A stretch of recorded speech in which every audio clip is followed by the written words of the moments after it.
There are 6 stages to build a website. Number 1. Gathering relevant information. The first stage is the most important as it involves understanding the client's requirements.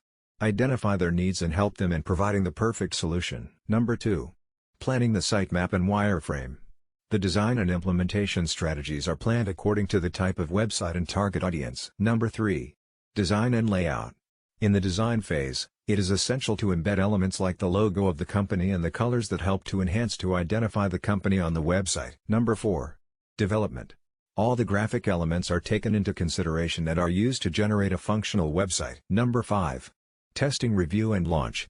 Other testing includes integration testing, stress testing, scalability, load testing, resolution testing, and cross-browser compatibility.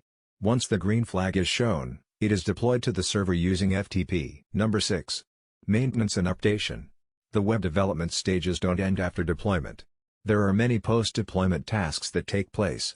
Some elements are changed as per the user's feedback, support, and maintenance. Thanks for watching. Don't forget to click subscribe button and hit the bell icon.